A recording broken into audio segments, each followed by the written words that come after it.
to All Things Green. I'm Anton, here with my co-host Shelby to discuss a variety of topics from across the sustainability universe. Shelby, how's it going?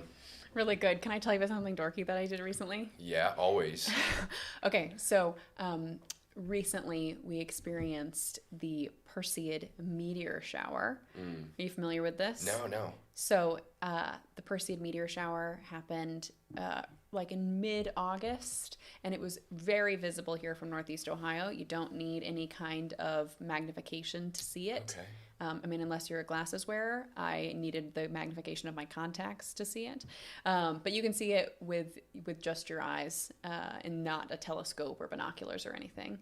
And so I signed up for a meteor shower party. Oh, cool. And my husband and I went to a meteor shower party. Where was it hosted? Have you ever been out to Lakeview Cemetery? Yeah.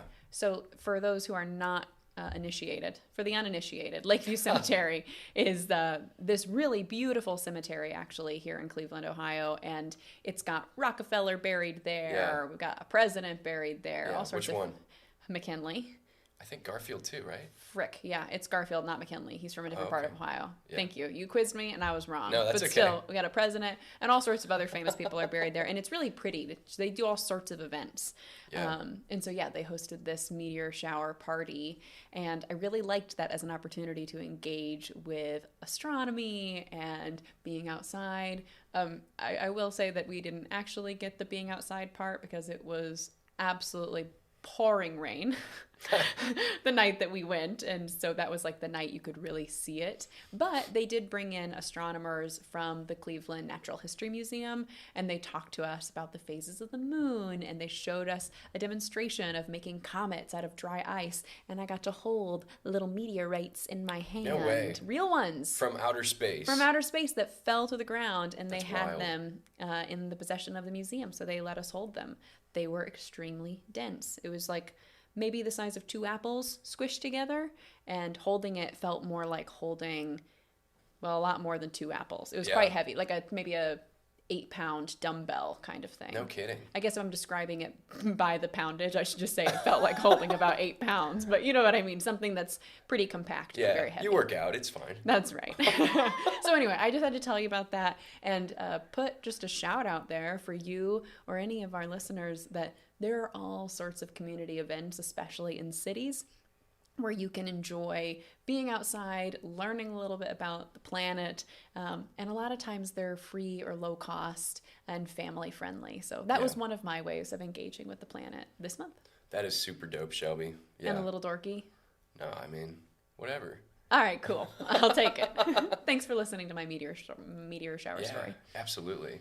Well, back to school, right? That's the name of the game today. Yeah, And so I wanted to talk to you a little bit about shopping for back to school supplies. absolutely. One of my favorite times of the year when I was growing up. Right. Oh, me too. It was like such a rush, Oh, you know. yeah. Maybe you got that new like haircut, maybe you got that new outfit or Yeah. outfits, Yeah. right?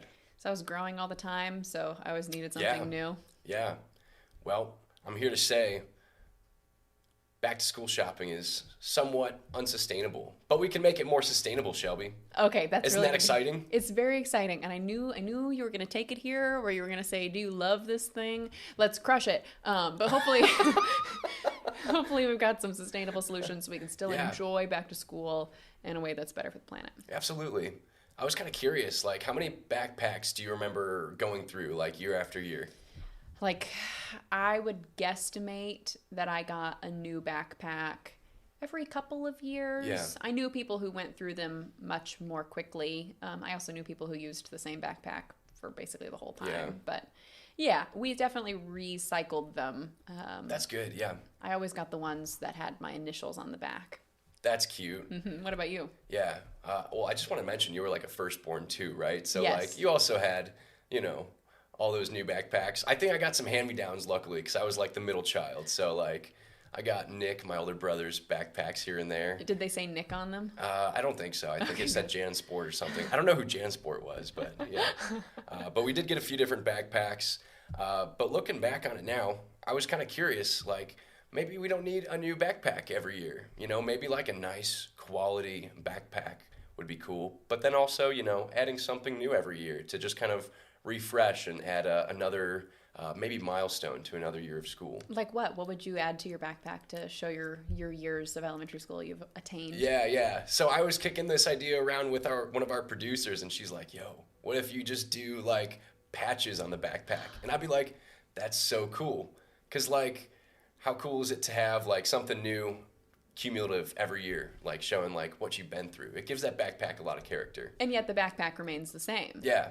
Of course, you'd have to have the skill to put the patch on, which I'm gaining, but Yeah. not there for yet. But Well, they got the iron-ons sometimes, Totally. so you could just do an iron-on. Or an opportunity to teach sustainability at a young age, including Yes. repairing clothes and some like sewing techniques. Exactly. So you teach that to your little kid. I mean, Yeah. of course, we're saying this as two people who don't have kids, and like I totally understand that it takes a lot of time. Yeah, absolutely. But I like this as an idea. It's a fun idea, and even if you're not like you don't have elementary school kids or middle school kids, like this might be an idea that would go maybe more towards like high school or like even just college kids, like looking for a new backpack. Hey, maybe go dig up that older like vintage looking backpack from your parents' house and like throw some patches on it. Yeah. And some pins. I was like definitely a pin guy in college. Pin P-I-N or pen Yeah. like P-I-N. P-E-N? P-I-N. Yeah, Putting I'm not from the pins on South. things. Yeah. I am. And so I have been called out for my pin merger. Yeah. But yeah, okay, so we're going to do some pins and patches on our backpacks. Yeah. I mean, as an adult, I use a backpack, and I have not gotten a new one in a long time. So I don't know why I was cycling through them so much when I was younger. Yeah. Well, You did mention, like, maybe it'd be better if you could get a high-quality backpack. So Yeah. I'm sure there are families who can't afford a high-quality backpack. Yeah, sure, Maybe they sure. just run through them. So another thing, like just packing lunches for the school year, right? So whether you're in kindergarten or whether you're going to college, there's a sustainable way to go about this, right? Ditch those plastic sandwich bags. If you're packing your sandwich, just get yourself a nice lunchbox that can be reused. Don't do the paper bags. And get yourself a Tupperware that you can pack things in and day out, something that you could just throw in the dishwasher and use it the next day. I mean, do you have a routine for when you're working in the office and you got to pack lunches? Oh, yeah. I've got those, like, reusable, mine are the brand Stasher, but Stasher. there's all sorts of them out there now that are little like silicone sandwich bags. They come in all different sizes, and so I use those all the time. I was actually just telling my husband that I feel like we need a couple more because the ones I've had for years, and I'm not trying to get rid of them. We're not just like updating, but we use them so frequently, and I end up using them to pack my lunch, but also to store excess food when I'm cooking. Like I used half of this lemon, but I don't need the other half. And so I really like how flexible those are. If you're used to something like a plastic sandwich bag, like a disposable plastic sandwich bag, something like this is a nice way to get that same feeling, but and something that you can reuse over and over. Yeah, ditch those single-use plastics, right? And this could even be applicable for like things that you would buy at the grocery store, like what do they call them? The Lunchables? Yes. Like they got that plastic container with the plastic film, you rip it off, and you got like 4 crackers and like a little bit of salami or something. Just if you could even ditch that and like just get the separate ingredients and throw them in.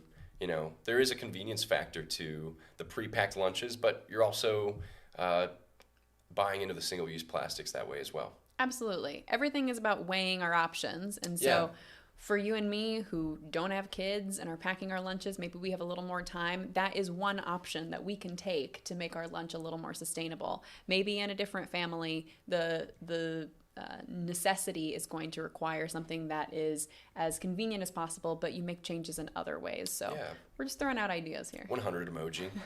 So Shelby, I have a quick question for you. Yes. How many reusable water bottles do you have at home? I probably, like, that I use primarily for water, only have maybe 2. But when it comes to these little, like, to-go coffee mug, tea mug things, I maybe have more like 5 or 6. Yeah. I feel like I've been gifted 4 or 5 just in the last year. Yeah. I used to proudly curate that to a really small number, but I've acquired a few. Well, that's the thing, and I think we've probably even talked about that in a previous episode, right? Yes. Like these water bottles kind of accumulate. You want something new, you want to refresh. But something else that our producer kind of gave us the idea about was, how about you spruce up that old water bottle, throw on like a cool sticker. Like for me, I got some like really old water bottles that still hold water, believe it or not. You know, just throw like a Guardian sticker on there, you know, go Gardos. I love that idea. Can I tell you something a little embarrassing? Oh yeah, I mean, if you're on air, so That's be careful. true. Nothing crazy. Just Okay.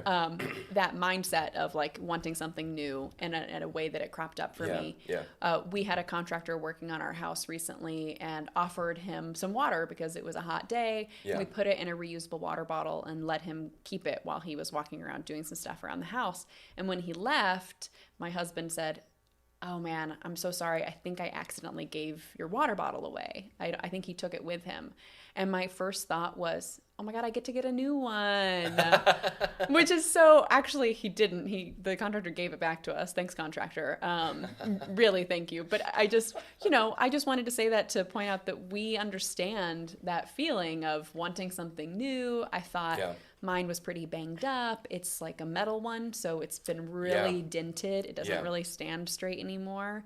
And I think in a future or a more historic part of my life, I would have said, "Oh, this doesn't function anymore because it stands crooked. I'll just get a new one." Yeah. And clearly that still exists in my brain since I was excited thinking I got a new one. But when I got it back, I'm using it still. Maybe it just needs a sticker. I think that's cool. Like, it's very common, I think, for Americans especially to just, you know, buy, break, throw it away. But, you know, I think it's something that we can always kind of try and do a little bit of, like, self-reflecting and kind of just push back on that, you know, like a polite pushback against the societal norms of always needing the next new thing, keeping up with the Joneses. Yeah, Because absolutely. it's better for Mother Earth ultimately, right? Yes. But while you're cleaning out your locker, you might find some old books. And what do you do with old books, Shelby? Well, there are a lot of options of what you could do with your old books, but my favorite is to donate them to your local library. Let's hear about it. I love libraries, Anton. Yeah. Do you have a library card? No, I don't read. I'm not a nerd. Yeah, well, fair enough. No, I'm just kidding. I have a library card to Cuyahoga County Public Library and Cleveland Public Library. So I have a lot of library cards. Me too. Me too. Actually, when I first moved to Ohio, I attempted to go to the Bureau of Motor Vehicles and get my driver's license, and turned out that I didn't have quite the right paperwork. So I still felt like I needed something new to show that I lived there, and I just went to the library. So I got my library card before I got a driver's license here, and I have totally used it. Actually, I moved to a new county recently, but my old county used to send me annual reviews of how much, or the county library, I should say, would send me reviews of how much money I'd saved by going to my library. Cool. It would say like, "Oh, you got 30 books, and so you saved $300. Probably a lot more than that, really." That's amazing. And they also would show how much of your taxes went into that library, so you could see sort of the trade-off of, okay, from my taxes I spent $50 on my library, but I used $400 worth of books, so that's a good trade for me. Saving you time and money. Ding. Ding, your library. So I'm a big fan of libraries in general. We live in Northeast Ohio, which was like on the forefront of libraries. Really? Absolutely, because Carnegie was here, Oh, and yeah. so he put a lot of investment into it. Same with like the Pittsburgh system. Yeah. Our library systems are pretty sweet up here. Okay. But I wanted to talk a little bit about some of the things you can do with your library that might help you live a more sustainable life. Yeah. So think about some of the things you can get from the library. You can get physical media like books. You can get DVDs, CDs, that kind of thing. Do you ever check that kind of thing out at the library? Yeah, growing up, like Yeah. my sisters and I and my younger brother, it was kind of like a thing. Like we would go and look for a movie, and the sisters would always have more pull. They would always pick the movie they wanted to watch. But Do they any particular favorites spring to mind that they made you watch over and over? no, we usually were just like hunting around. We didn't really go back to, like, actually Napoleon Dynamite was one that we really liked. Yeah. I used to get Fern Gully like over and over and over. I've never again. seen that one. It's an environmental classic. You got to watch Yeah? it. Okay. Go get Fern Gully from the library. So you can get physical media, but there's also digital media. So you can get all those same things, books, movies, music, but you can stream them digitally. So like our library offers us access to something called Hoopla, which gives you like movies, TV shows Yeah. that you can watch for free. And then there's also Overdrive, Overdrive or the Libby Yes. app. That's an Ohio-based company. No kidding. Yeah, it's a Cleveland company, Overdrive is. Good for us. Yeah. And so if you're not familiar, a lot of libraries use Overdrive or Libby. They're the same thing. The app is called Libby. And it allows you to listen to audiobooks or get ebooks from your library. So you're supporting your local library without even having to go there. You just got to have a card and you can register it that way. And that's sort of what we think of the library, is this repository for books and media, but you can also get cool stuff like passes to go to museums or events. My old library had passes to go to all sorts of different museums. You could just put your name on a waiting list. You can check out tools sometimes. They offer classes and all sorts of education, particularly on things like computer skills. You can make copies there so that you don't have to own your own copier or printer, reduce the amount of stuff you have in your house, or other paper-related services. They've got periodicals. You can go get reference books. We talked about your textbooks earlier. You don't need to hold on to your Spanish book. You want to check out a Spanish textbook? You can probably do that at your library. My old library even had art and seeds. So you could check out seeds that you could go plant in your own backyard, or art that you could rotate through your house from local artists, which I think is amazing. That is really cool. Yeah. What's the coolest thing you've ever gotten from the library? So actually, I think it's one of my most recent audiobooks that I actually got through the Libby app. It's called The Art of Fermentation by Sandra Katz. And it's awesome. And I really love that. But I also got like some learning materials for learning Croatian, the language. Yeah. So that's been really cool. Gdje je Sunčani Trg? Oh.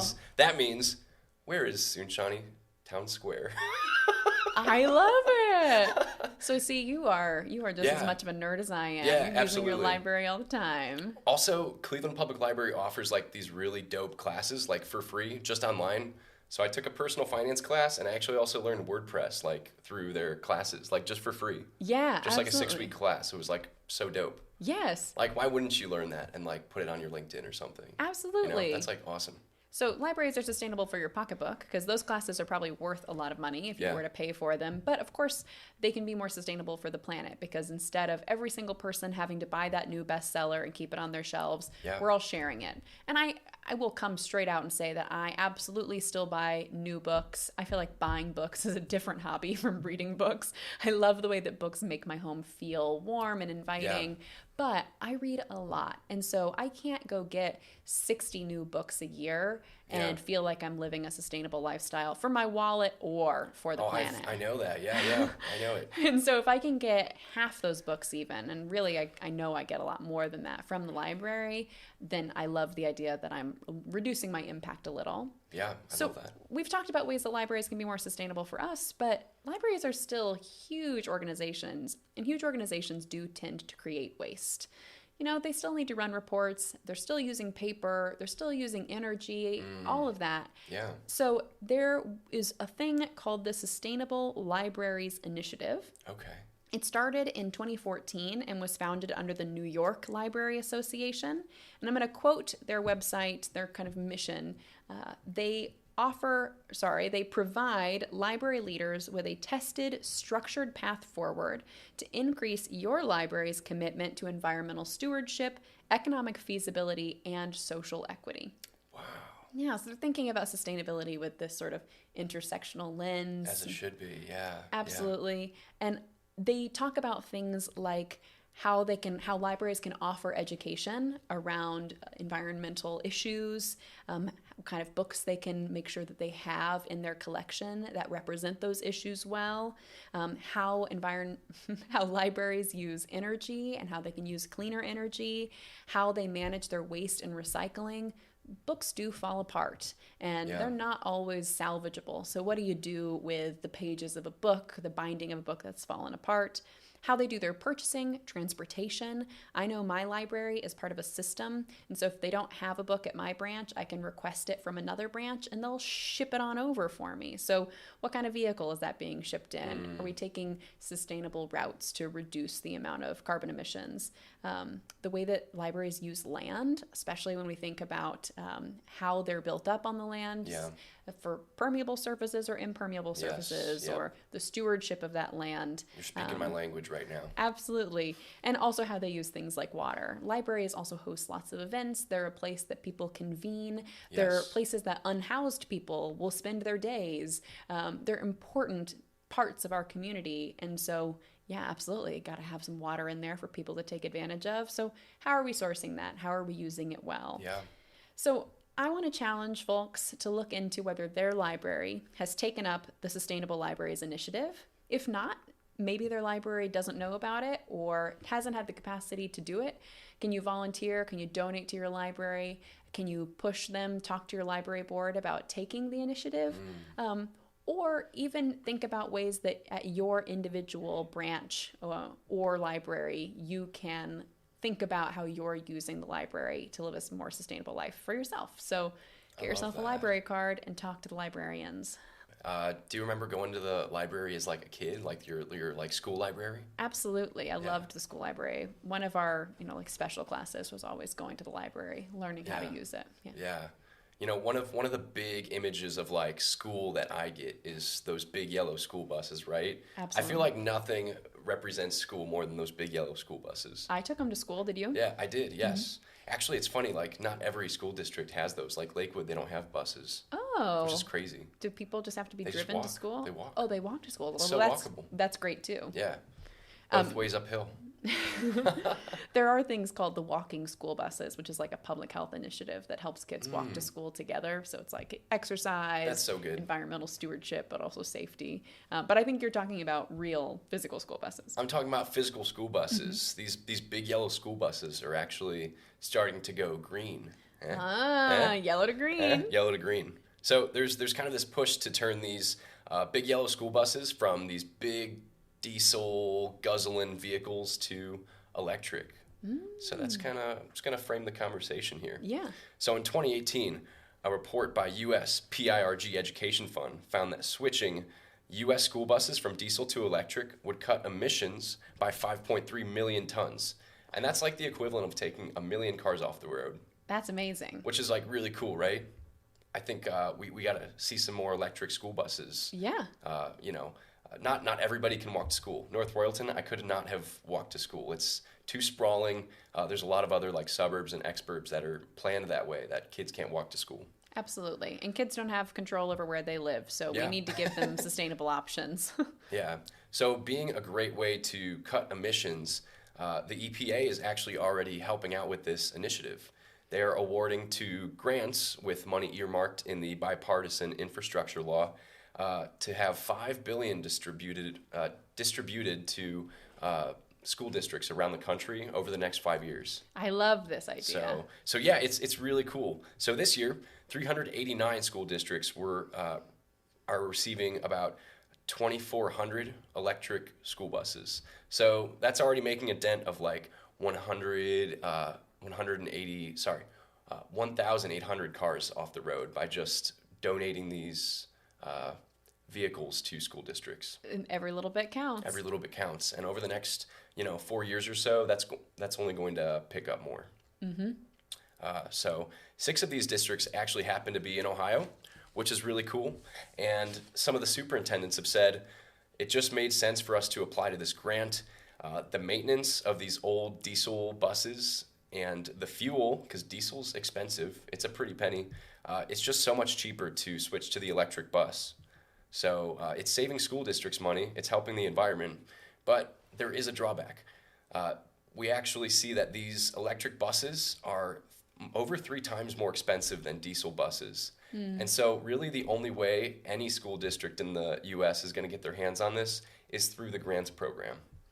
No school district is going to pay $350,000 when they can get a bus powered by diesel for $100,000. Yep. So there's still a little bit of room for maybe the price to drop to make it more economical for school districts that can't afford that. But hopefully we can also see the government pushing for even more earmarked money to switch over to electric buses. Yeah, and I mean, that's the purpose of the Inflation Reduction Act, right? Was to try to have some economic incentives for people to be able to make greener choices. So Yeah. this is just one way that that act is helping move the needle towards a more sustainable future. We know that maybe without the grant funding, this wouldn't have been a step that a lot of school districts could take, but the grant funding helped. And so Exactly. I love to see that. Exactly. Something that I saw, though, of the 6 school districts that got this grant money in Ohio, 4 were rural and 2 were urban school districts. And I kind of wanted to pick your brain a little bit. My first thought was like, man, these urban school districts, I feel like they could probably use these school buses maybe a little bit more, because air quality in urban areas tends to be a little bit worse. Yeah. I'm curious what your public health perspective is like on that. Yeah. Yeah, that's a really good question. And I'd have to read more data to understand the differential outcomes that could come from this. But something that springs to mind for me, or a few things that spring to mind, I totally agree with you that air quality in the urban areas is very poor. Especially here in Northeast Ohio, air quality is rated really low. So having fewer emissions from school buses would probably make a big difference there. Yeah. But also buses are probably going shorter distances. Maybe they're also competing with other public health initiatives like walking school buses or Yeah, that's other true. ways to get kids to school.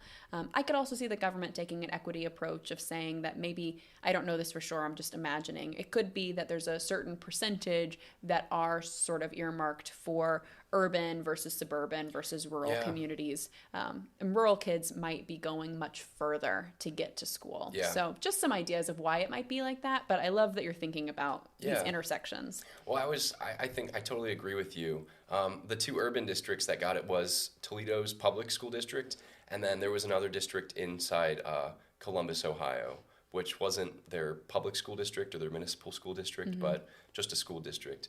And then the other 4 were rural counties, like in the middle of nowhere, kind of.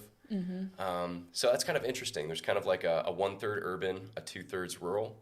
And it might be needs-based, like these kids in rural counties, maybe they just don't have any school buses. There's no way that they can afford a new school bus. So Yeah, and I don't want to speak out of turn here because I'd want to find a reference to confirm what I'm about to say, but I feel like I read something about this grant a little earlier in the year that was talking about some of the requirements to be eligible made it challenging for some schools. Like my understanding was that you had to have like almost like a trade. And so maybe there are school districts where they just already lacked a school bus that would qualify. But make sure to... We'll check that in the show notes and confirm that I'm right or wrong. But with any grant, there are going to be eligibility requirements. So maybe some of those are harder to hit for an urban school. Yeah, just totally an idea. Could be. But if you're listening to this podcast and you're like, wow, the air quality in my neighborhood is really bad. You know, maybe I want to push my school board or my local elected officials and say, hey, why don't we just try and apply for this? You know, some elected officials, they just may not know, and that's okay. Like we have the power to dialogue with our elected officials and kind of push them on some of these positive changes. Absolutely. I do have a friend on a local school board. So Ashley, if you're listening, let me know. Ashley? Ashley King? Actually, yes. Let me know, Ashley, if you want to talk about this at work. That sounds really fun. Well, Shelby, that was our back to school segment, our back to school episode. Thank you so much for talking about all things green with me. Can you let our viewers know how they can stay in touch with us? Absolutely, I can. If you'd like to stay connected to us, be sure to follow us on Instagram and TikTok at One Planet Media. That's ONE1. And if you'd like to rewatch full episodes, check out our YouTube channel, All Things Green Show. You can find all of our sources from today's episode in our show notes.